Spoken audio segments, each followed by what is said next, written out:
Hi, this is Rene from the Bass Cave. Today I'm going to talk about the three-finger technique on electric bass and should you learn it. This three-finger technique is for string plucking or fingerstyle, as it's commonly called, and is living a bit of a secret shadow existence. I can only name a few artists: Billy Sheehan, Gary Willis from the Jazz Fusion Corner, and also Niels Henning Pedersen from the sister, brother or parent instrument, the double bass. I have done the switch about good 2 years ago. I decided to face it head on. It's been the major piece of work I've been focusing on, and now is the main technique that I play with.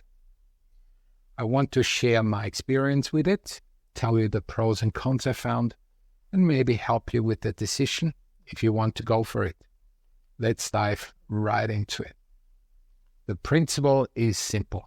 Instead of just using 2 fingers, use 3 at the ring finger. Easy. And instead of starting on the index finger, start on the ring finger, so reversed. Use this natural hand motion of the hand gripping together.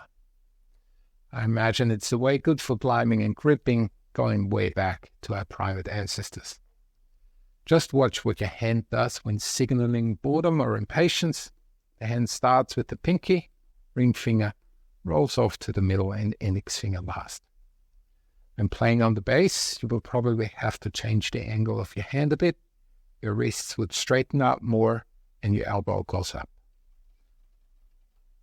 Try out what feels right. It actually works very nicely on the double bass, where the arm is by default more straightened out. My history with it: soon after I switched from piano to bass, I always wondered why not also use the ring finger. But apart from the galloping rhythm, I did not get far. Just in case I wanted to play in a metal band. So that was that. It was Billy Sheehan who opened my eyes. He demonstrated the 3 fingers outside the galloping rhythm and going across strings.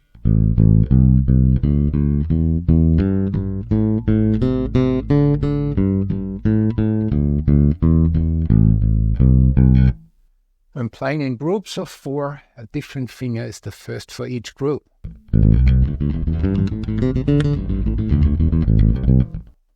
Now it was getting interesting, but also a lot of work.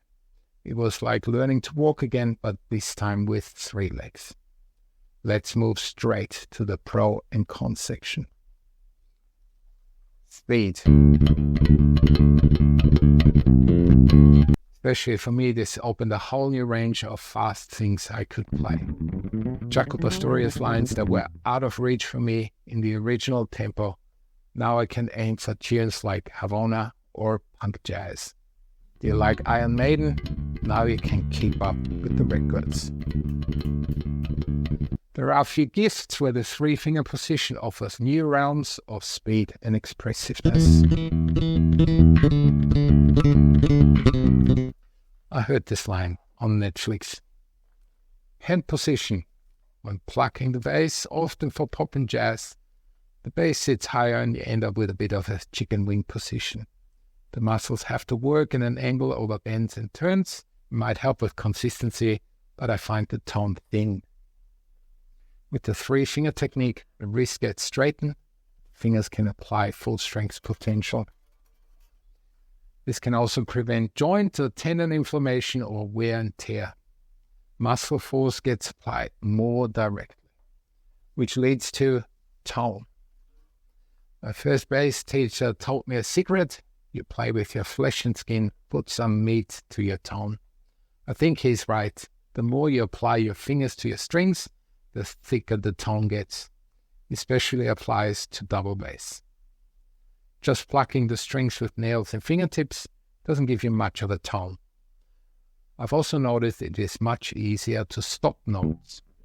You can control short notes very well with the right hand only. The 3-finger technique gives you the right angle to work the strings without tiring out, which leads to endurance.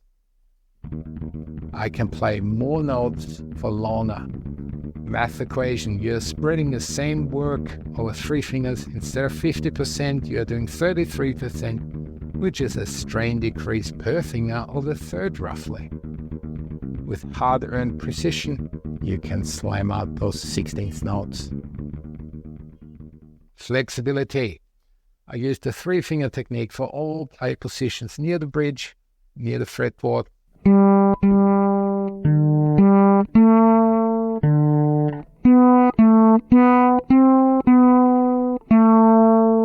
cross styles, rock, pop, jazz, and also across the instrument, fretted, fretless, 4, 5, and 6 string.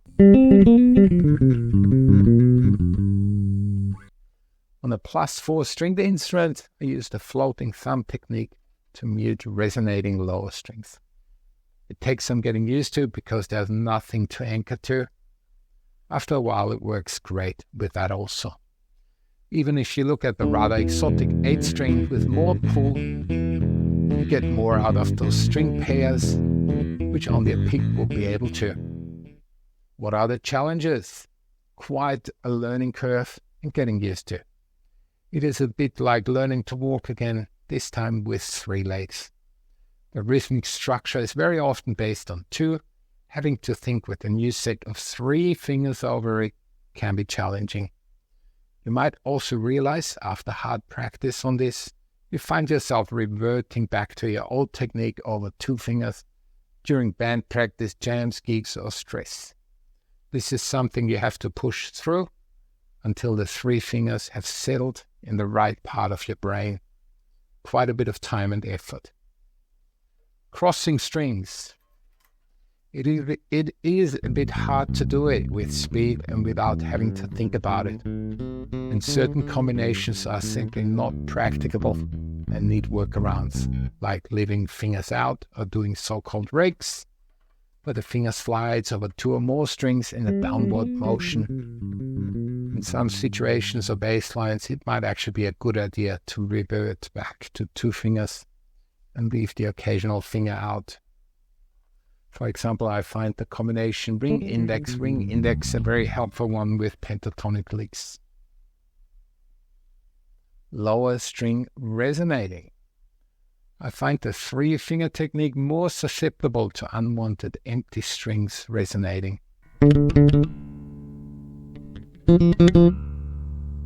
For me, the left hand takes up more responsibility for dampening strings, often reminding of bar chords on the guitar.